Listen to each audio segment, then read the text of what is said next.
Day of Christmas, my true love sent to me 4 calling birds, 3 French hens, 2 turtle doves, and a partridge in a pear tree.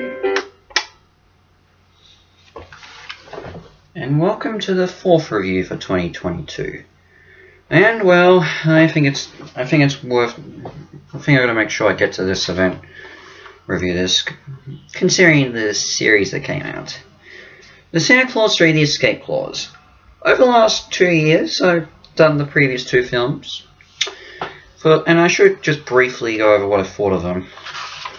Starting off with the original, The Santa Claus, I really enjoyed it. I think it's a good film.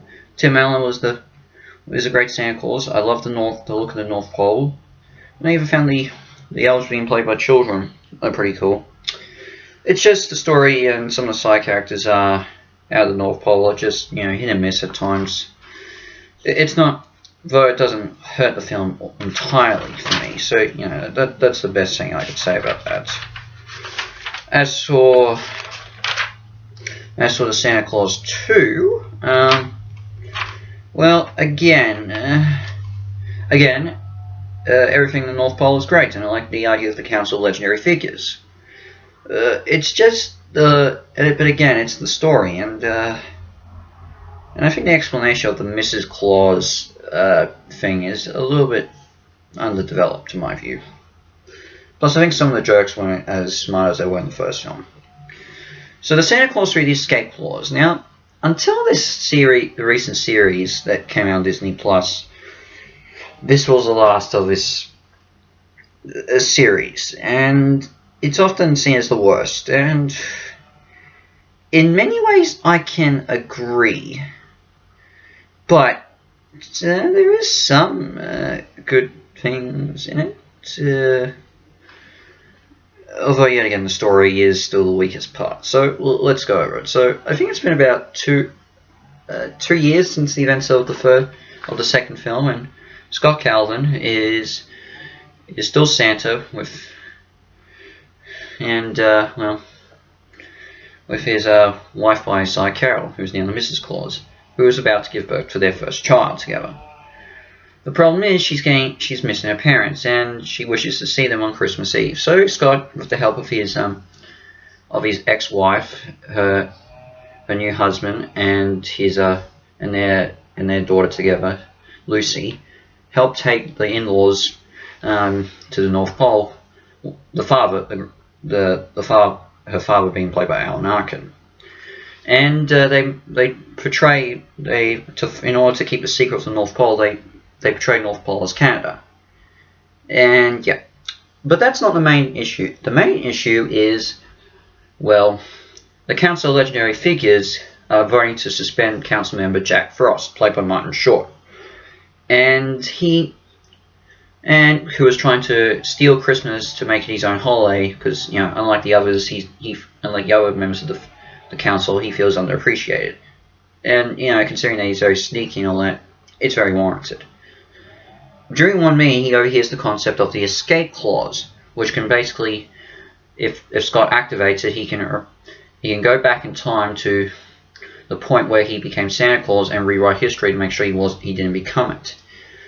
So, but Scott doesn't want to do it because it's too risky and could really affect things in the future. So Jack just decides to steal it and trick Scott into activating it so he can become Santa, which obviously creates a pretty bad reality, So it is basically, It's a Wonderful Life.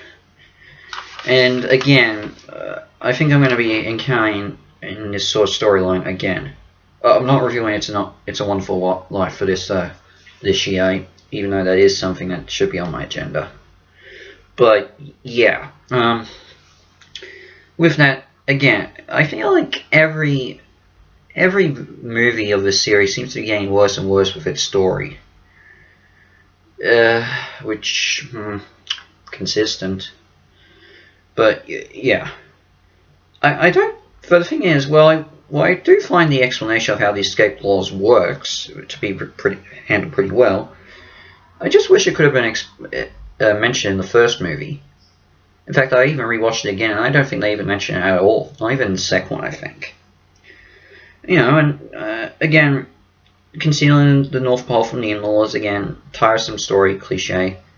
I found the climax really lackluster, especially compared to the first two films, especially the second one. That was a good climax. But this one, not so much. Granted, it goes back with the whole alternate reality thing, but and how this time Scott's able to trick Jack into activating the escape clause, but still. And one of my biggest issues is that Charlie, Scott's son, who was a main character in the first two films, he's hardly in it. He was basically part of the heart of the first two films. I don't know why he's not in it. I mean, he does sort of.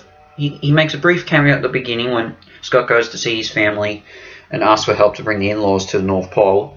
But he appears in the alternate reality, and then just at the end, he brings the Council of Legendary Figures to help save Christmas. Like, that's really it.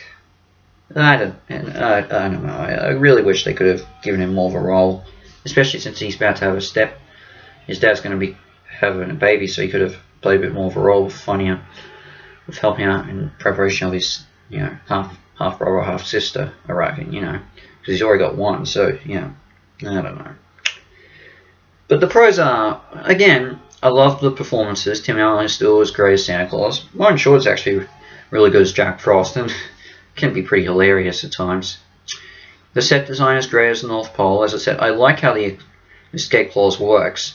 And I like how we got more of the Council of Legendary Figures. In fact, Sandman helps bring the in-laws to the North Pole. That's great. I really like that Council of Legendary Figures, and I really want to see that have its own sort of movie or TV series. Like, I could really see that working, And yeah, I really would like to see something like that again. But yet again, is it the worst of these films? Probably is. I mean, again, it's not bad, but I don't find it, as good. Though I will admit, it seems to be a film. Whenever I watch it more and more, it seems to be getting close to me on par with the second film. In fact, looking at the scores, I gave the Santa Claus 2 5.5 out of 10. This gets a 5 out of 10, so it's not that far off. I can't say it's perfect. If anything, I still think the first film is the best. But yeah, I would say give it a chance if you want to see especially now that the Santa Claus series is now out. So, or clauses, I forget what it's called. Just watch it again. Just see, continuity's sake, and I don't know. Maybe it might get better as you get older, or worse. It just depends. Because I know a lot of people who say this gets worse as they get older. For me, it gets better. So there you go. With that said, if you're wondering if I'm going to actually review the series, not this year. I kind of already got enough to work with, so it's going to be just. It's not going to find its way in this year, but maybe next year. Well, okay, definitely next year. So what's next? Well, these next two my next Christmas video is going to be technically is going to be set before my next movie review. And I'm pretty sure you can guess what it's going to be the moment I say Shrek. Yeah. I think you can now guess what I'm going to do. I'm going to review the last Christmas special that they did for it, and then follow up with the spin-off film. The spin-off sequel film, We'll get to that. But in the meantime, this is Hazza from Hazza Reviews out, and I shall see you for my next Christmas video. Ciao.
some extra.